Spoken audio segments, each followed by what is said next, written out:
الحمدللہ رب العالمین والصلاة والسلام علی سید الانبیاء والمرسلین وعلی آلہ واصحابہ اجمعین الی یوم الدین۔ الحمدللہ آج 9 نومبر 2019 کو سیچرڈے کی رات میں 11 اور 12 ربیع الاول شریف 1441 ہجری میں ہم ایک کوشچن کو ایڈریس کرنے کے لیے ایک اسپیشل مجلس کر رہے ہیں، صرف ایک کوشچن کو ایڈریس کرنے کے لیے۔ جی ندیم بھائی۔ بسم اللہ الرحمن الرحیم، اللہم صلی علی محمد وآل محمد۔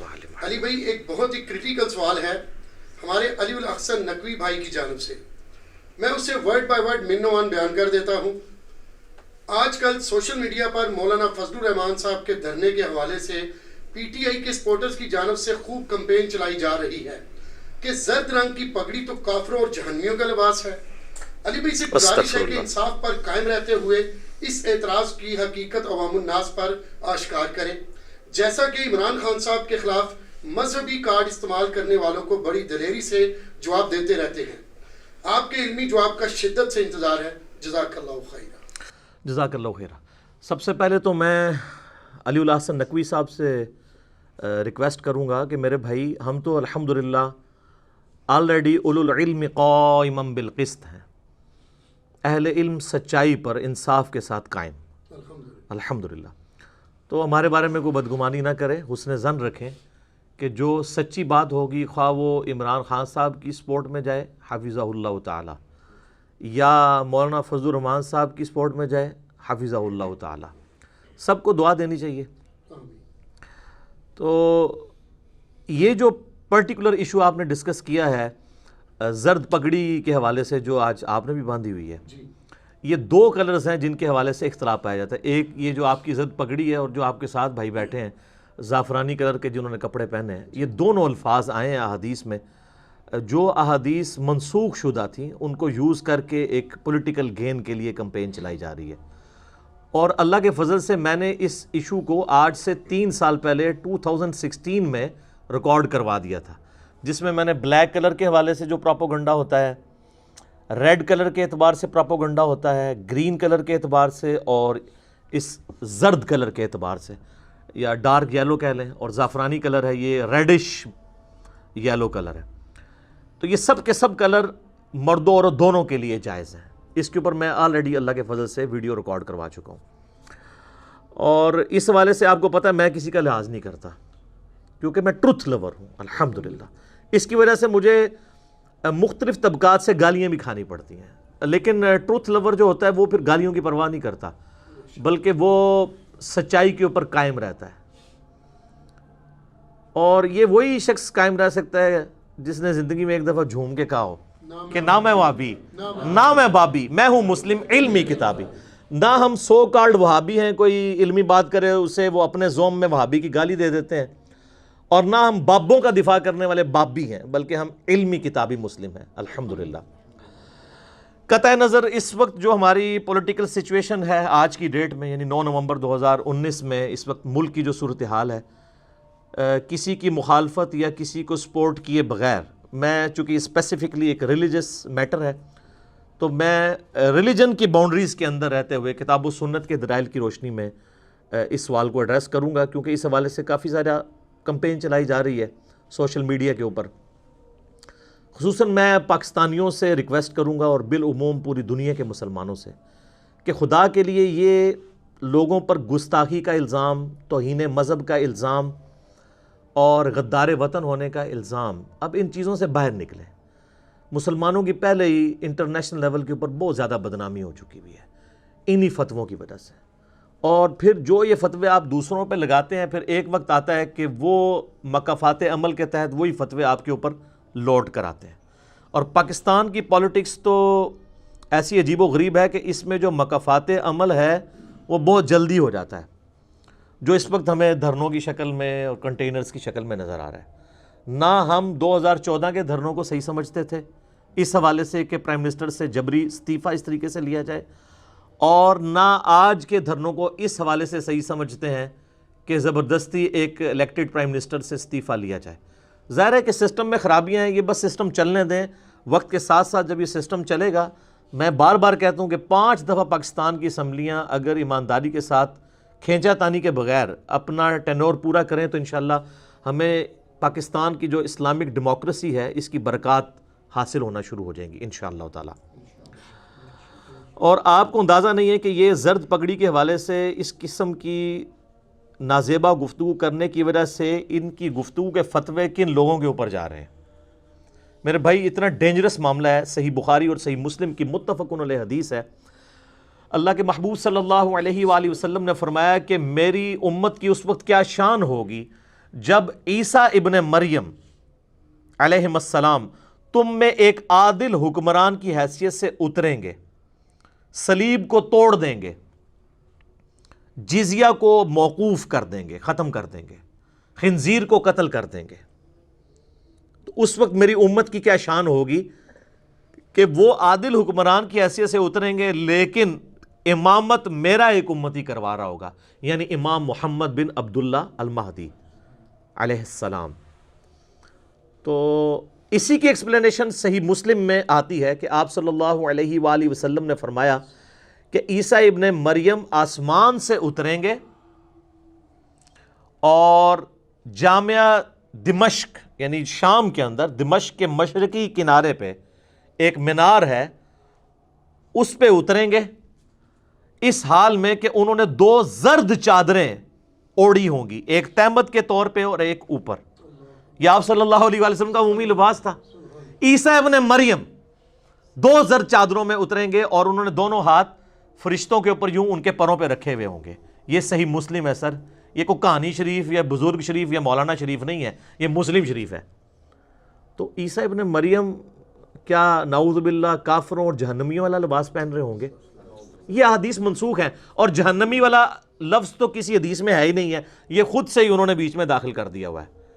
ٹھیک ہے، وہ میں انشاءاللہ ان احادیث کے حوالے سے بعد میں ڈسکشن کرتا ہوں۔ صحیح مسلم میں یہ حدیث ہے کہ آپ صلی اللہ علیہ وآلہ وسلم نے جب یہ باتیں ارشاد فرمائیں کہ تمہاری کیا شان ہوگی جب عیسیٰ ابن مریم تم میں اتریں گے، تو اس حدیث کا راوی آگے کہتا ہے کہ عیسیٰ ابن مریم اتریں گے تو ہو سکتا ہے کسی کو وسوسہ آئے کہ وہی نئی نبوت کے ساتھ اتریں گے، نئی شریعت کے ساتھ، تو وہ اس میں الفاظ ہیں کہ وہ کتاب اللہ اور تمہارے نبی کی سنت کے مطابق تمہیں چلائیں گے۔ تو کتاب اللہ اور نبی کی سنت کے مطابق جو عیسیٰ ابن مریم چلا رہے ہوں گے اور وہ خود زرد چادروں میں آ رہے ہوں گے، تو زرد لباس کافروں اور جہنمیوں کا لباس کیسے ہو سکتا ہے؟ سب سے پہلے سوشل میڈیا پہ یہ کمپین چلانے والے اللہ سے توبہ کریں، ان کا فتویٰ عیسیٰ ابن مریم کے اوپر جا رہا ہے علیہ السلام۔ آپ دیکھیں، اس لیے میرے بھائی دین کا سطحی نالج نہیں، ان ڈیپتھ نالج حاصل کریں، اس کے بعد آگے فتوے دیں۔ یہ نہیں ہے کہ آپ نے چھوٹی سی داڑھی رکھ لی ہے، آپ کو تھوڑا سے 2-4 کتابیں پڑھنی آ گئی ہیں اور آپ آ کے جو ہے وہ اس طریقے سے فتویٰ بازی کرنا شروع کر دیں۔ ہم تو خود اس چیز کے خلاف ہیں کہ جو ہے وہ صرف دین کو علماء پہ چھوڑ دیا جائے، لیکن شتر بے مہار بھی نہ ہو جائیں آپ کہ اپنی مرضی کا دین بیان کرنا شروع کرتے ہیں۔ میں اللہ کے فضل سے اس پلیٹ فارم سے جب بھی کنٹروورشل چیزیں ڈسکس کرتا ہوں، آپ کو اندازہ نہیں، میں تمام مکاتب فکر کے علماء سے کنسلٹ کرتا ہوں، اور وہ گلی محلے کے مولویوں سے نہیں، بڑے بڑے علماء سے، اور پھر اپنی رائے ان کے سامنے رکھتا ہوں، ڈیبیٹ کرتا ہوں۔ جب وہ ایگری کرتے ہیں نا کہ ہاں یہ بات حق پہ ہے، پھر میں اس کو بیان کرتا ہوں پوری ذمہ داری کے ساتھ۔ آج بھی انشاءاللہ یہ چیزیں آئیں گی تو میرے خیال ہے اس ٹاپک میں میرے علاوہ کسی نے اور گفتگو ریکارڈ نہیں کروائی ہوگی، میں تو 2016 میں کروا چکا ہوں۔ آج تو یہ اسپیشل کیس آیا تو میں اس کو ایڈریس کرنے جا رہا ہوں۔ تو توبہ کریں، اس قسم کے فتووں سے بچیں، ادروائز آپ اپنے دین کا بھی نقصان کریں گے، دنیا بھی برباد کریں گے، اور آخرت میں ولیعوذ باللہ تعالی اللہ تعالیٰ کے سامنے رسوائی کا سامنا کرنا پڑے گا۔ اللہم اجرنا من النار، آمین۔ اور آپ یہ دیکھیں تعصب کہ ہمارے بریلوی مکتبہ فکر کے کئی ایک لوگ جو یہ اس طرح کے کلپ بنا رہے ہیں نا، وہ بریلوی مکتبہ فکر کے، ہمیں تو ٹون سے اور خوشبو سے ہی اندازہ ہو جاتا ہے نا۔ تو ان کو مولانا فضل الرحمان صاحب کی زرد پگڑی تو نظر آ رہی ہے کافروں والی، لیکن ان کے جو اپنے خود سب سے بڑے بزرگ اس وقت پاکستان میں جن کو لاکھوں فالورز ہیں، باپا جانی مدنی چینل والے، مولانا الیاس قادری صاحب، وہ تو زرد پگڑی وہ بھی باندھتے ہیں، بلکہ انہوں نے تو کتاب چھاپی ہے جس میں انہوں نے لکھا ہے کہ 7 کلر کے رنگ ثابت ہیں ان کے نزدیک، تو زرد تو وہ خود بھی پہنتے ہیں۔ اور یہ تو ہو گیا بریلویوں کے لیے، دیوبندی تو ویسے ہی مانتے ہیں، مولانا فضل الرحمان صاحب ان کے مکتبہ فکر سے۔ اب ذرا اہل حدیث کو زیادہ مسئلہ ہوتا ہے نا، تو اہل حدیثوں سے صرف یہ پوچھیں کہ امام کعبہ نے جو گون پہنی ہوئی ہے وہ کس رنگ کی ہے؟ زعفرانی کلر کی ان کی گون ہوتی ہے اور اس پہ ڈارک یلو کلر کی پٹیاں لگی ہوتی ہیں جو یہاں پہ بھی وہ پہن رہے ہوتے ہیں. تو اہل حدیث کے امام کعبہ بھی پہن رہے ہیں. سدیس صاحب کی تصاویر موجود ہے. کوئی فرقہ بچ گیا شیعہ. تو یہ جواد نقوی صاحب کی آپ کو ویڈیوز مل جائیں گی, انہوں نے بھی وہ سیم امام کعبہ والی گون پہنی ہوئی ہوتی ہے. لہٰذا میرا یہ دعویٰ ہے کہ زرد کلر کے اوپر امت کا اجماع ہے الحمدللہ. اور المستدرک الحاکم میں صحیح سند کے ساتھ کتاب العلم چیپٹر میں یہ حدیث ہے انٹرنیشنل نمبر کے مطابق 399 کہ اللہ کے محبوب صلی اللہ علیہ وآلہ وسلم نے فرمایا کہ میری امت کبھی بھی گمراہی پہ جمع نہیں ہوگی. یعنی اجماع امت جو ہے نا وہ حق پر ہوگا اور جماعت پر اللہ کا ہاتھ ہے. اچھا, اس جماعت سے مراد یہ ہماری پولیٹیکل جماعتیں, مذہبی جماعتیں نہیں ہیں, مین سٹریم پوری امت, اجماع امت یونانیمسلی جو چیز ایگری کرتی ہو اس کے اوپر اللہ تعالیٰ کی تائید ہوگی. تو میں نے آپ کو بریلویوں کے الیاس قادری صاحب, دیوبند کے تو خیر بے شمار لوگ ہیں انکلوڈنگ مولانا فضل الرحمان صاحب, اسی طریقے سے اہل حدیث میں امام کعبہ آگے تو پیچھے کیا بچ گئی, ان کی آپ کو بتا دی مثال. اور سید جواد نقوی صاحب انٹرنیشنل لیول کے اسکالر ہیں اہل تشیع کے, ان کی مثال دے دی. اب پیچھے تو کوئی مثال نہیں بچتی ہے. اس کے باوجود اگر کوئی بندہ ہٹ درمی پہ اترے تو اسے اللہ کا خوف کرنا چاہیے. باقی یہ کہنا کہ زرد رنگ جو ہے جی یہ دیکھیں جی وہ ہندوؤں کی نشانی ہے, کل کو تو میرے بھائی آپ یہ بھی کہیں گے کہ یہ جو آپ زمزم کو بابرکت پانی سمجھتے ہیں تو ہندو تو گنگا میں جا کے نہاتے ہیں, تو یہ تو ہندوؤں کی مماثلت ہو جائے گی. اچھا جی, ہندو جو ہیں وہ پتھر کے آگے جھکتے ہیں, آپ خانہ کعبے کی طرف منہ کر کے جھکتے ہیں. اور آپ کو پتہ ہے یہ رومن امپائر نے کتنا عرصہ مسلمانوں کے خلاف یہ پراپوگنڈا کیا جب وہ بچی کھچی رہ گئی تھی صلیبی جنگوں کے دوران, کہ مسلمان تو ایک کالے پتھر کو پوجتے ہیں جو کعبے کو انہوں نے کہا اس کو پوجتے ہیں. حالانکہ ایک بیسک چیز تھی, جان بوجھ کے انہیں پراپوگنڈا چلتا تھا, اس وقت میڈیا کا دور تو نہیں تھا. تو کل کوئی یہ بھی پراپوگنڈا کرے گا جی ہندو جو ہیں وہ گنگا میں نہاتے ہیں اور آپ زمزم میں, لہٰذا یہ جو زمزم کو متبرک سمجھنا ہے یہ ہندوؤں کا طریقہ ہے. اس سے بھی بڑھ کر سکھ داڑھی رکھتے ہیں اور مسلمان بھی داڑھی رکھتے ہیں, یہ تو سکھوں کا طریقہ ہو جائے گا. یعنی اس کو آپ کہیں روک نہیں سکتے. اس طریقے سے چیزوں کو پک اینڈ چوز کرنا اور ایک دوسرے پہ فتوے لگانا, اس فتوے کی زد میں آپ اور آپ کے اپنے بزرگ بھی آ جائیں گے, کوئی بھی نہیں بچے گا. اور اس حوالے سے یہ جو منسوخ احادیث کا سہارا لے رہے ہیں بخاری مسلم کی, میں بعد میں بیان کروں گا. سب سے پہلے تو قرآن حکیم, آپ سورۃ البقرہ تو ہم میں سے اکثر لوگوں نے پڑھی ہوئی ہے اور ترجمے کے ساتھ بھی. سورۃ البقرہ کا نام جو البقرہ ہے وہ کس وجہ سے ہے؟ البقرہ عربی میں کہتے ہیں گائے کو, اور اس میں ایک واقعہ ہے جس کی وجہ سے اس سورت کا نام سورۃ البقرہ رکھا گیا, اور وہ واقعہ ہے اسی میں لفظ بقرہ بھی آیا کہ بنی اسرائیل کو اللہ تعالیٰ نے حکم دیا تھا کہ وہ ایک گائے اللہ کی راہ میں قربان کریں. تو وہ اسی طریقے سے پھر انہوں نے شروع کر دیا کہ جی وہ اب ظاہر ہے کہ دل بے ایمان تے اجتا ٹھیر, دل میں بےایمانی اتری ہو تو آپ لیم ایکسکیوزز کئی ڈیوائز کریں گے. تو انہوں نے کہا جی ہمیں کوئی سمجھ نہیں آ رہی, موسیٰ علیہ السلام آپ ہمیں گائیڈ کریں کس قسم کی وہ جو ہے وہ گائے ہونی چاہیے. تو اس میں الفاظ ہیں آیت نمبر 69 سورۃ البقرہ, اعوذ باللہ من الشیطان الرجیم, بسم اللہ الرحمن الرحیم, انہا بقرۃ صفراء فاقع لونہا تسر الناظرین. تو اللہ تعالیٰ کی طرف سے حکم آیا کہ وہ ایسی گائے ہونی چاہیے بقرۃ صفراء جو زرد کلر کی ہو. یہ صفراء عربی میں کہتے ہو زرد کلر کو. زعفران بھی عربی کا لفظ ہے, وہ یہ جو صفراء ہے زرد, وہ زرد رنگ جو کہ ڈارک یلو ہے, اور زعفرانی کلر وہ ہوتا ہے جو ریڈش یلو ٹائپ کا ہوتا ہے. یعنی آپ نے جو آج پگڑی پہنی ہوئی ہے, مجھے لگ رہا ہے کہ آپ بھی کسی نیت سے بیٹھے ہوئے ہیں یہاں پہ. آپ کی جو پگڑی ہے نا جی یہ ہے ڈارک یلو کلر, اس کے لیے صفراء کے لفظ استعمال ہوتا ہے عربی میں. اور انہوں نے جو کپڑے پہنے ہوئے ہیں یہ زعفرانی کلر کے ہیں, آلموسٹ ریڈش قسم کے جو یلو کلر. جو زعفران جن لوگوں نے دیکھا ہوا ہے ان کو اندازہ ہو جائے گا. تو اللہ تعالیٰ میں ایسی گائے ہونی چاہیے جو شوخ زرد ہو اور وہ دیکھنے والوں کو بھا جائے, اس قسم کی گائے ہو. تو یہ سورۃ البقرہ کی آیت نمبر 69 میں زرد کلر کا ذکر ہے کہ جو سابقہ امت مسلمہ تھی یعنی بنی اسرائیل, ان کے لیے اللہ تعالیٰ نے زرد رنگ کی گائے کو پسند فرمایا. تو یہ زرد رنگ کس کا پسندیدہ ہوا؟ اللہ کا. اس سے نفرت تو نہیں کرنی چاہیے نا. یعنی آپ یہ دیکھیں کہ آپ کس طرح چیزوں کو لے کے چلتے ہیں کہ کہاں کہاں جا کے فتوے جا کے لگتے ہیں. تو قرآن حکیم میں بھی زرد رنگ کا اللہ تعالیٰ کے حضور پسندیدہ ہونا بنی اسرائیل اور بنی اسرائیل سابقہ امت مسلمہ وہ ثابت ہے الحمدللہ.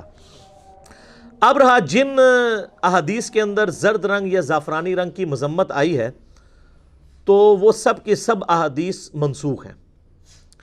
اور میں اس میں امام شافعی کا قول پیش کروں گا صحیح سند کے ساتھ، ظاہر ان کی اپنی کتاب میں لکھا ہوا ہے کہ اگر کوئی صحیح حدیث بھی اجماع امت کے خلاف ملے تو ایکسیپٹیبل نہیں ہوگی. لاجیکلی یہ بات درست ہے، اس لیے کہ وہ حدیث یا تو منسوخ ہوگی یا پھر آپ اسے صحیح سمجھ رہے ہوں گے وہ ہوگی ضعیف الاسناد. مثلا صحیح مسلم میں صحیح حدیث ہے کہ نبی صلی اللہ علیہ وآلہ وسلم آگ پہ پکی ہوئی چیز کھانے کے بعد وضو فرمایا کرتے تھے. یعنی وضو ٹوٹ جاتا ہے آگ پہ پکی ہوئی چیز کھانے سے. اب کوئی صرف یہ حدیث پڑھے اور اس کے بعد کہ جی یہ آپ کوئی بھی بھنی ہوئی چیز کھائیں گے تو وضو ٹوٹ جائے گا. حدیث صحیح ہے لیکن امت کا عمل کوئی نہیں اس کے اوپر. امت تو وضو توڑنے والی چیزوں میں اس کو نہیں سمجھتی. کیوں؟ اس لیے کہ مسلم شریف میں ہی آگے حدیث ہے کہ نبی صلی اللہ علیہ وآلہ وسلم نے غزوہ تبوک کے موقع پر یا فتح مکہ کے موقع پر یعنی اپنے آخری دنوں میں آپ صلی اللہ علیہ وآلہ وسلم نے آگ پہ پکی ہوئی چیز کھائی، اس کے بعد کلی کر کے نماز پڑھ لی اور ایک وضو سے کئی نمازیں پڑھی، ورنہ پہلے تو حکم یہ تھا کہ آپ نے ہر نماز کے لیے الگ وضو کرنا ہے. تو وہ حدیث ہو گئی منسوخ اور ناسخ حدیث یہ. اب یہ ضروری نہیں ہوتا کہ اگر بخاری اور مسلم میں کوئی حدیث آئی ہے منسوخ شدہ تو اس کی ناسخ حدیث جو ہے وہ بخاری مسلم میں ہی ہو، کسی اور جگہ پہ بھی موجود ہو سکتی ہے. اس بات کو سمجھنے کی ضرورت ہے. یہاں پہ تو مسلم میں ہی ہے اس لیے آپ کو آسانی سے مل جائے گی. ایک اور مثال لیں، صحیح مسلم میں حدیث ہے آپ صلی اللہ علیہ وآلہ وسلم نے فرمایا جو شخص بھول کر بھی کھڑے ہو کر پانی پیے تو وہ انگلی ڈال کے نا اپنے گلے میں قے کر دے. بھول کے بھی، حالانکہ بھول چک تو معاف ہوتی ہے لیکن شروع میں اس حوالے سے سختی تھی، بعد میں یہ حدیث ہو گئی منسوخ. امت پریکٹیکلی اس کو ایکسیپٹ نہیں کرتی ہے. تو امام شافعی کا قول ٹھیک ہے کہ اگر صحیح حدیث بھی مل جائے اجماع امت کے خلاف، اجماع امت کو عملی تواتر کو مانا جائے گا. اس کی ناسخ حدیث صحیح بخاری کے اندر ہے. صحیح بخاری کے اندر حدیث ہے سیدنا مولا علی رضی اللہ تعالیٰ عنہ علیہ السلام دارالخلافہ کوفے میں شفٹ کر دیا تھا. کوفے کی بڑی جامع مسجد میں وہ نماز پڑھایا کرتے تھے. بخاری کے الفاظ ہیں کہ ظہر کی نماز پڑھ کے وہ ممبر پر چڑھے اور عصر تک لوگوں کو دینی مسائل سکھاتے رہے، حتیٰ کہ عصر کا وقت ہو گیا. پھر لوگوں نے ریکویسٹ کی کہ آپ ہمیں وضو کا طریقہ بھی سکھائیں. ظاہر دین نیا نیا آ رہا تھا. پھر مولا علی حضور صلی اللہ علیہ وآلہ وسلم کے قریبی بھی تھے تو مولا علی نے ان کو وضو کر کے بتایا اور ساتھ ایک اور مسئلہ بھی سمجھا دیا. جیسے ہی وضو انہوں نے مکمل کیا اس کے بعد جو وضو کا بچا ہوا پانی تھا پبلکلی کھڑے ہو کر پیا. اور اس کے بعد شاہ فرمایا کہ میں نے کوفے کے لوگوں کو دیکھا ہے کہ وہ کھڑے ہو کر پانی پینے کو معیوب سمجھتے ہیں اور پاکستانی آج تک اسے گناہ ہی سمجھتے ہیں. میرا اس کے اوپر بھی کلپ ریکارڈڈ موجود ہے. تو میں نے جان بوجھ کر کھڑے ہو کر پانی پیا تاکہ تمہیں یہ بات بتا دوں کہ یہ سنت ہے. اچھا، مولا علی نے سنت بتائی ہے آپ صلی اللہ علیہ وآلہ وسلم کی وفات کے ایٹ لیسٹ 25 سال کے بعد. 25 سال تک کوفہ میں کئی صحابہ اور تابعین موجود تھے، ان میں سے کئی لوگوں کو یہ مسئلہ کلیئر نہیں تھا کہ کھڑے ہو کر پانی پینا جائز ہے. اچھا، بعض لوگوں نے اس میں نا پک چھوڑی ہے کہ جی وضو کا بچا ہوا پی سکتے ہیں، دوسرا نہیں پی سکتے. تو مولا علی نے یہ تو نہیں کہا تھا. پہلے تو یہ کہتے تھے وہ بخاری مسلم میں جو کھڑے ہو کے پانی کی حدیثیں ہیں نا وہ زمزم کی ہیں، اس کو چھوڑ دیں. یہاں مولا علی نے یہ بتایا تھا کہ وضو کا بچا ہوا پانی کھڑے ہو کے پینا ہے، یا وہ تو کیٹاگوریکل سٹیٹمنٹ دے رہے ہیں مطلقاً کہ تم لوگ تو کھڑے ہو کے پانی پینے کو گناہ سمجھتے ہو اور نبی صلی اللہ علیہ وآلہ وسلم کھڑے ہو کر پیتے تھے. عمومی عمل بیٹھ کے ہی ہے لیکن آپ کھڑے ہو کے کھا پی بھی سکتے ہیں. اس حوالے سے جامعہ ترمذی میں حدیث موجود ہے. عبداللہ بن عمر کہتے ہیں کہ نبی صلی اللہ علیہ وآلہ وسلم کے مبارک زمانے میں ہم کھڑے ہو کر کھانا بھی کھا لیتے تھے اور پانی بھی پی لیتے تھے. اب ایک بندہ پیدل جاگنگ کر رہا ہے تو اب اگر اس نے مونگ پھلیاں جیب میں ڈالی ہوئی ہیں تو وہ بیٹھ کے کھائے گا، یا ریوڑیاں ڈالی ہیں بادام ڈالے ہیں وہ بیٹھ کے کھائے گا. تو اللہ تعالیٰ نے اسلام میں اس حوالے سے آسانی رکھی ہے. تو یہ والی حدیث بخاری کی تھی لیکن اس حدیث نے منسوخ کس حدیث کو کیا؟ جو مسلم میں تھی. مسلم میں منسوخی والی کوئی حدیث نہیں ہے. تو اس لیے چیز دیکھنی ہوتی ہے کہ احادیث ایسی نہ ہو کہ وہ سند تو صحیح ہو لیکن وہ حدیثیں ہوں منسوخ، اور آپ بڑی ڈٹائی کے ساتھ بڑا علمی کلپ اپنی طرف سے ریکارڈ کرا رہے ہوں کہ جی ہم نے بڑا کارنامہ کر دیا جی، اور جی ہم نے حدیث دریافت کر لی ہے کہ زرد کلر کی جو ہے پگڑی پہننا جو ہے نا یہ نعوذ باللہ کافروں کا لباس ہے، اور ساتھ 2-3 صفرے خود لگا لیے کہ جنمی کو کولو ہی تون دیتا ہے وچ، وہ جو ہے ہی نہیں اس کے اندر. اچھا اب ان احادیث کی طرف آپ آ جائیں جو احادیث زرد رنگ کی ممانعت کے اوپر ہے. بخاری اور مسلم کی متفق علیہ حدیث ہے کہ سیدنا انس ابن مالک کہتے ہیں رضی اللہ تعالیٰ عنہ کہ نبی صلی اللہ علیہ وآلہ وسلم نے مردوں کو زرد اور زعفرانی کلر استعمال کرنے سے منع فرمایا. یہ حدیث بخاری میں بھی ہے، مسلم میں بھی. اسی طریقے سے صحیح مسلم میں ایک کریٹیکل حدیث ہے جس کو لے کے انہوں نے پوری ڈاکٹرائن کھڑی کی ہے کہ سیدنا عبداللہ بن عمر بن عاص رضی اللہ تعالیٰ عنہ نے ایک دفعہ زرد کلر کا جوڑا پہنا ہوا تھا، 2 چادریں، یعنی ایک تہمت اور اوپر وہ. تو نبی صلی اللہ علیہ وآلہ وسلم نے ان سے فرمایا کہ یہ تو کافروں کا لباس ہے. جنمی ساتھ خود ہی علماء نے لگا دیا. اس لیے میں کہتا ہوں کہ مسلم شریف سے مولانا شریف کو باہر نکالیں پہلے، پھر آپ کو مسلم شریف سمجھ آئے گی. معذرت کے ساتھ علماء سے، اگر کسی یعنی کنویں کے اندر کوئی کتا گر جائے، چلیں کتے کی مثال شاید بری ہو جائے، کوئی جانور گر جائے اور اس میں تعفن پھیل جائے تو علماء پھر بتاتے ہیں کہ اس سے 20 ڈول نکالنے آپ نے، لیکن اس سے پہلے اس جانور کو بھی نکالنا ضروری ہے. آپ 20 کیا آپ 200 ڈول نکالتے رہے، جانور بیچ میں پڑا رہے تو بدبو تو ادھر ہی رہے گی. تو اسی طریقے سے مسلم شریف سے مولانا شریف کو باہر نکالیں. مولانا شریف گھسے کہ انہوں نے ساتھ جہنمی بھی ساتھ لگا دیا، حالانکہ کافروں کا تھا، کافروں کا لباس ہو سکتا ہے. تو سیدنا عبداللہ بن عمر بن عاص رضی اللہ تعالیٰ عنہ کہتے ہیں کہ میں نے وہ کپڑے اتار دیے اور پھر میں نبی علیہ السلام سے یعنی ان کپڑوں کے بارے میں پوچھا تو آپ صلی اللہ علیہ وآلہ وسلم نے فرمایا کہ ان کو جلا دو. لیکن اسی کا ایک طریق سنن ابن ماجہ میں ہے، اس میں عبداللہ بن عمر بن عاص کے الفاظ یہ ہیں کہ نبی صلی اللہ علیہ وآلہ وسلم کے میں نے چہرے پر ناگواری دیکھی اور میں نے جا کے وہ کپڑے اتار دیے اور آگ میں جلا دیے. جب واپس آیا آپ علیہ السلام نے پوچھا وہ کپڑے کیوں اتار دیے؟ کہا یا رسول اللہ آپ ناگواری کے اثار تھے تو میں نے جانچ لیا. تو آپ نے پوچھا کیا کیا؟ کہا تندور میں ڈال دیے. آپ نے فرمایا کہ گھر والی عورتوں کو دے دیتے، عورتوں کے لیے تو کوئی ممانعت نہیں ہے. اچھا مسلم شریف میں یہ پورا واقعہ نہیں ہے. مجھے لگتا ہے جو نبی علیہ السلام فرمایا نا جلا دو، وہ اسی طریقے سے جب کبھی بندہ ایک جلال میں ہوتا ہے بندہ کہتا ہے یار آگ چھپاؤ، تو انہوں نے واقعی فزیکلی آگ پہ جا کے لگا دی. جیسا کہ وہ بخاری مسلم میں آتا ہے نا کہ وہ جو قرآن پاک کی آیات ہیں سورۃ البقرہ میں کہ سفید دھاگا جب بلیک دھاگے سے ممتاز ہو جائے، تو ایک صحابی نے فزیکلی اپنے تکیے کے نیچے کالا اور سفید دھاگا رکھ لیا تھا. تو نبی علیہ السلام پھر ان سے مزاح فرمایا کہ یار اس کا تکیہ تو بہت بڑا ہے، اس کے نیچے آسمان کے سفید اور کالے جو ڈوری ہے وہ آ جاتی ہے. قرآن میں اس ڈوری کا ذکر ہے، یہ اس دھاگے کا ذکر نہیں ہے. تو میں تطبیق پیدا کر رہا ہوں. اسی طریقے سے مسلم شریف میں ایک حدیث ہے، سیدنا مولا علی رضی اللہ تعالیٰ عنہ علیہ السلام کہتے ہیں کہ مجھے نبی صلی اللہ علیہ وآلہ وسلم نے زرد رنگ پہننے سے اور زعفرانی کلر پہننے سے، کپڑے پہننے سے منع فرمایا. اور اسی کا ایک طریق سنن ابن ماجہ میں، اس میں آگے الفاظ ہے میں تمہیں منع نہیں کرتا ہوں، مجھے نبی علیہ السلام نے منع کیا تھا. اس میں امپلائڈ ہے کہ سیدنا علی اس سے اپنی خصوصیت سمجھتے تھے، باقیوں کے لیے اسے حرام نہیں سمجھتے تھے، ورنہ کہتے یہ تو شرعی مسئلہ ہے جو میں تمہیں بتا رہا ہوں. وہ اس کو اپنی خصوصیت اس لیے مانتے تھے کہ جیسا کہ بخاری مسلم میں آتا ہے کہ نبی صلی اللہ علیہ وآلہ وسلم نے مولا علی کو سیدہ فاطمہ کی زندگی میں دوسری شادی کرنے سے روک دیا تھا. حالانکہ مرد تو 4 شادیاں کر سکتا ہے، لیکن یہ سیدہ فاطمہ کا پروٹوکول تھا. تو یہاں پہ بھی سیدنا علی کہہ رہے ہیں کہ میں تمہیں منع نہیں کرتا، سنن ابن ماجہ کے الفاظ ہیں،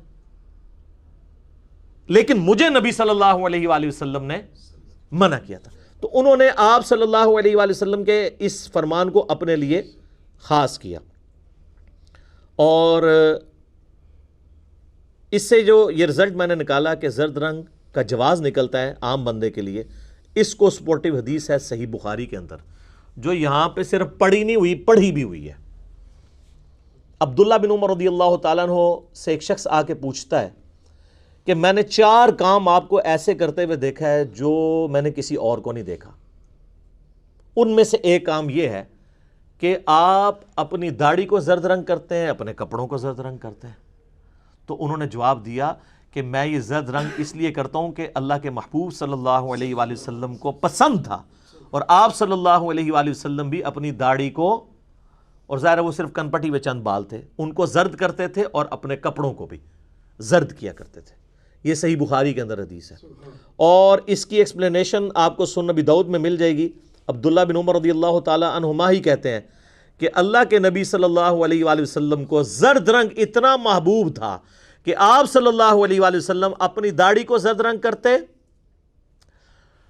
اپنے کپڑوں کو زرد رنگ کرتے، اور اپنی پگڑی کو بھی، امامہ کے الفاظ ہیں، امامہ تک کو زرد رنگ سے رنگ دیتے تھے۔ لہٰذا صرف بلیک اور وائٹ امامہ سنت نہیں ہے، زرد رنگ بھی سنت ہے۔ ویسے تو گرین بھی جو ہے وہ انڈائریکٹلی ثابت ہوتا ہے، اس پہ میں آلریڈی ریکارڈنگ کروا چکا ہوں، پگڑی کے کلرز کے اوپر میں آج اس ڈیٹیل میں نہیں جاتا۔ تو اس میں عبداللہ بن عمر رضی اللہ تعالیٰ عنہما نے 3 چیزوں کا ذکر کیا، داڑھی، کپڑے اور امامہ یعنی پگڑی۔ تو اب تو پیچھے کوئی گنجائش نہیں رہ جاتی۔ اس کے علاوہ میرے بھائیوں، آپ اگر مصنف ابن ابی شیبہ کھولیں تو اس میں ایک پورا چیپٹر ہے زرد اور زعفرانی رنگ کے جواز میں۔ وہاں آپ کو کئی صحابہ کرام علیہم رضوان اور کئی تابعین کے اعمال ملیں گے کہ وہ زرد رنگ کے کپڑے استعمال کیا کرتے تھے۔ بعض جو ہیں اس کو کراہت کے درجے میں بھی سمجھتے تھے لیکن کرتے بھی تھے، تو فوقیت انہی کی ہوتی ہے جو کر رہے ہوتے ہیں، کیونکہ کراہت والا معاملہ جو ہے نا وہ ہو سکتا ہے اس بندے تک وہ حدیث نہ پہنچی بھی ہو۔ تو ہمارے پاس تو احادیث موجود ہیں، اتنی ساری حدیثیں، اور کس سے؟ عبداللہ بن عمر، کوئی عام شخص نہیں، جس کے بارے میں بخاری و مسلم میں حدیث ہے رجل صالح، اور صحیح متبع سنت۔ عبداللہ بن عمر پہ پورا ایک لیکچر دیا جا سکتا ہے ان کی اتباع سنت کے اوپر۔ البتہ ایک ایکسیپشن ہے صحیح بخاری کے اندر کہ عبداللہ بن عمر رضی اللہ تعالیٰ عنہما کہتے ہیں کہ نبی صلی اللہ علیہ وآلہ وسلم نے محرم کے لیے، یعنی جو احرام والا بندہ ہے، اس کے لیے زرد چادریں استعمال کرنے سے اسے زعفرانی کلر کی اور زرد کلر کی منع فرمایا، اور اسی میں امپلائڈ ہے کہ اگر محرم کو منع کیا ہے تو غیر محرم کے لیے اجازت ہے، ورنہ ہوتا مطلقاً منع کیا ہے۔ جیسا کہ بخاری مسلم میں آتا ہے کہ نبی علیہ السلام نے فرمایا احرام کی حالت میں موزے مت پہنو، پگڑیاں اتار دو، ٹوپیاں اتار دو۔ تو پگڑی ٹوپی ثابت ہوتی ہے صحیح بخاری کی حدیث سے، تو اس کا مطلب ہے کہ عام حالت میں آپ نے پگڑی اور ٹوپی پہننا یہ صحابہ کرام علیہم رضوان کی سنت ہے۔ ٹھیک ہو گیا؟ تو اس حدیث سے یہ بخاری کی حدیث سے ثابت ہوا کہ اگر محرم کے لیے مسئلہ ہے تو غیر محرم کے لیے زرد کلر کو استعمال کرنا پھر سنت مبارکہ ہوئی، اور عبداللہ بن عمر رضی اللہ تعالیٰ عنہما کا اپنا عمل بھی تھا، اور ہمیں اس حوالے سے ثبوت بھی مل گیا۔ آخر میں اس حوالے سے وہ حدیث ریپیٹ کروں گا صحیح مسلم کی، کہ نبی صلی اللہ علیہ وآلہ وسلم نے ارشاد فرمایا کہ عیسیٰ ابن مریم دمشق کے مشرقی مینار کے پاس 2 فرشتوں کے پروں پر ہاتھ رکھے ہوئے اتریں گے، اور اس حال میں کہ انہوں نے 2 زرد چادریں اوڑھی ہوئی ہوں گی، ایک تہمت کے طور پہ اور ایک اوپر یوں۔ تو عیسیٰ ابن مریم جو ہیں وہ اپنی مرضی سے نہیں کر رہے ہوں گے، ان کے بارے میں تو آپ یہ بھی نہیں کہہ سکتے کہ ان کو اجتہادی غلطی لگ گئی ہے۔ ہاں وہ پیغمبر ہیں، ٹھیک ہے نا، امتی ضرور ہوں گے لیکن نبوت چھینی ہوئی نہیں ہوگی۔ اور اس کی سپورٹیو وہ حدیث ہے صحیح مسلم کی کہ راوی کہتے ہیں کہ جب عیسیٰ ابن مریم دنیا میں اتریں گے تو تمہیں کتاب اللہ اور تمہارے نبی صلی اللہ علیہ وآلہ وسلم کی سنت کے مطابق چلائیں گے، اور معذرت کے ساتھ فقہ حنفی کے مطابق نہیں چلائیں گے، کیونکہ شیخ احمد سرہندی المتوفی 1034 ہجری نے بڑی جرأت کر کے یہ بات لکھی ہے، اور انہوں نے کیا لکھی ہے؟ وہ کہتے ہیں ہمارے بزرگ فرماتے ہیں انہوں نے کشف کے ذریعے دیکھا ہے کہ عیسیٰ ابن مریم جب دنیا میں اتریں گے تو وہ بھی فقہ حنفی پہ عمل کریں گے۔ پھر ساتھ ہی ان کو خود شرم آئی کہ یار یہ اتنی بڑی میں چھوڑ رہا ہوں تو لوگ تو پھر پکڑی بھی جائے گی یہ، تو انہوں نے کہا نہیں وہ اصل میں وہ بھی اجتہاد کریں گے، اور ان کا اجتہاد فقہ حنفی کے اجتہاد کے مطابق ہو جائے گا۔ اور سر آج کے اجتہاد فقہ حنفی کے مطابق نہیں ہو رہے ہیں، کیونکہ آج 90% مسائل وہ ہیں جو امام حنیفہ رحمہ اللہ کو پتہ ہی نہیں تھے۔ انتقال خون کا مسئلہ، پوسٹ مارٹم کا مسئلہ، کتبین پہ نماز کا مسئلہ، چاند پہ نماز کا مسئلہ، ویڈیو کیمرے کا مسئلہ، اعضاء کی پیوند کاری کا مسئلہ، بلڈ ڈونیشن کا مسئلہ، یار آج 20 مسائل ہیں جو آج نہیں مل رہے، تو وہ اس والے کون سی مل رہی ہوگی؟ تو وہ مسلم شریف سر کھولیں، مولانا شریف کو مسلم شریف سے باہر نکالیں۔ مسلم شریف میں راوی حدیث کہہ رہا ہے کہ وہ تمہیں کتاب اللہ اور تمہارے نبی صلی اللہ علیہ وآلہ وسلم کی سنت کے مطابق چلائیں گے، معذرت کے ساتھ فقہ حنفی کے مطابق نہیں چلائیں گے۔ آخر میں اب تھوڑی سی کلاس اپنے اہل سنت بھائیوں کی لوں، بریلوی، دیوبندی، اہل حدیث، کیونکہ تینوں کے بزرگ یہ زرد پگڑی استعمال کرتے ہیں نا۔ الیاس قادری صاحب کرتے ہیں بریلویوں میں، دیوبندیوں میں مولانا فضل الرحمان صاحب، اور اہل حدیث میں تو امام کعبہ کی گونی میں نے بتایا زعفرانی اور زرد والی ہوتی ہے۔ کہ یہ جو آج آپ کے خلاف عوام اٹھی ہوئی ہے نا، اب ذرا آپ اپنی شکل بھی آئینے میں دیکھیں کہ آپ نے بھی تو اپنی عوام کو یہ کہانی کرائی ہوئی تھی کہ یہ کالا لباس جہنمیوں کا لباس ہے۔ تو سر یہ مکافات عمل ہوا ہے نا، کہانی کرائی نا، آپ کو اس وقت شرم نہیں آئی کہ بخاری مسلم میں کتنی احادیث اس کے اوپر گواہ ہیں کہ نبی صلی اللہ علیہ وآلہ وسلم نے کالا لباس استعمال فرمایا؟ تو آج پھر زرد رنگ پہ آپ پہ فتویٰ لگنا تھا۔ صحیح مسلم میں حدیث ہے، اسما بنت ابی بکر نے ایک کسروانی طیالسی جبہ نکالا۔ کسروانی طیالسی کہتے ہی کالے جبے کو تھے، پرشین امپائر کا جبہ، جس طرح آج میں کہوں سندھی اجرک تو مجھے رنگ نہیں بتانا پڑے گا، وہ ریڈ کلر کی ہوتی ہے۔ کسروانی طیالسی جبہ انہوں نے نکالا اور کہا کہ یہ نبی علیہ السلام کا جبہ مبارک ہے جو آپ پہنا کرتے تھے، سیدہ عائشہ کی وفات کے بعد ان کے گھر والوں سے میں نے لے لیا، یہ آپ علیہ السلام پہنتے تھے، اور ہم اس کا دھون مریضوں کو شفا کے طور پر پلاتے ہیں۔ الحمدللہ، یعنی ڈائریکٹ نبی علیہ السلام کے مبارک تبرکات سے فیض حاصل کرنا، یہ صحیح مسلم میں حدیث ہے۔ پھر صحیح مسلم میں حدیث ہے کہ فتح مکہ کے موقع پر آپ صلی اللہ علیہ وآلہ وسلم جب مکے میں انٹر ہوئے تو آپ نے کالے کلر کی پگڑی باندھی ہوئی تھی۔ پگڑی بھی ثابت ہوگی، جبہ بھی ثابت ہو۔ ویسے لباس، آپ تو اردو میں لباس صرف کپڑوں کو کہتے ہیں نا، عربی زبان میں جب لباس کی بات ہو رہی ہوتی ہے نا تو اس میں تہمد بھی، کرتا بھی اور پگڑی بھی شامل ہوتی ہے۔ لباس، اس کو یہ پورا محدثین کے آپ بخاری مسلم میں کھولیں گے ایک چیپٹر ملے گا کتاب اللباس، بلکہ اس سے بھی آگے جائے گا، یہ آپ کو داڑھی، کنگھی، ان سارے چیزوں کا ذکر کتاب اللباس میں ملے گا۔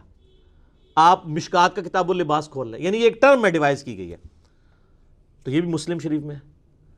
پھر صحیح مسلم شریف کے اندر حدیث قصہ جو ہے، نبی علیہ السلام کی کالی کملی، جس کے اوپر صرف آپ نعتیں لکھتے ہیں، نعتیں لکھتے ہوئے کالی کملی جو ہے وہ حلال ہے، اور اگر کوئی کالا لباس پہن لے تو وہ حرام ہو گیا، نعوذ باللہ۔ وہ کالی کملی کیا؟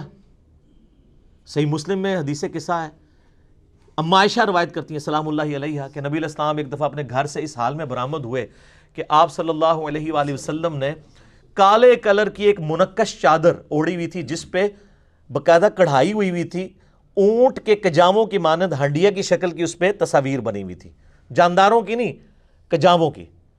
اتنے میں حسن ابن علی آئے تو اس چادر کے نیچے لے لیا، پھر حسین ابن علی آئے ان کو لیا، پھر سیدہ فاطمہ آئی ان کو لیا، پھر مولا علی آئے ان کو لیا، اور پانچوں کو کٹھا یعنی اپنے سمیت کر کے چادر کے نیچے لے کے آپ صلی اللہ علیہ وآلہ وسلم نے سورۃ الاحزاب کی آیت نمبر 33 پڑھی، انما یرید اللہ لیذھب عنکم الرجس اہل البیت ویطہرکم تطہیرا۔ اے نبی کے گھر والو، اللہ تو چاہتا ہے تم سے ہر طرح کی ناپاکی دور کر دے اور تمہیں خوب صاف ستھرا کر دے۔ تو یہ کالی چادر والی حدیث، حدیث قصہ اہل سنت اہل تشیع دونوں کے ہاں پائی جاتی ہے۔ تو آپ نے تو پانچوں کو، اسی سے پانچ تن پاک کا کانسیپٹ آیا نا، یعنی پانچ ہستیاں ایسی کہ جن کو ایک اسپیشل پروٹوکول دیا گیا اہل بیت کے حوالے سے۔ تو آپ نے کالے لباس کے ساتھ جو کچھ کیا، جعلی روایتیں بنا کے، وہی کچھ پھر زرد پگڑی کے ساتھ ہوا۔ لیکن اللہ کے فضل سے ہم ہیں ٹروتھ لور، اولو العلم قائما بالقسط، ہم نے سچائی کی بات کر دی ہے، چاہے وہ کسی کی فیور میں بھی جاتی ہو۔ کیوں؟ کیونکہ نام ہے بابی، نام ہے بابی، میں ہوں مسلم علمی کتابی۔ ٹھیک ہوگا جی؟ سبحانک اللہم و بحمدک، اشہد ان لا الہ الا انت، استغفرک و اتوب الیک، وما علینا الا البلاغ المبین۔ جزاکم اللہ خیرا۔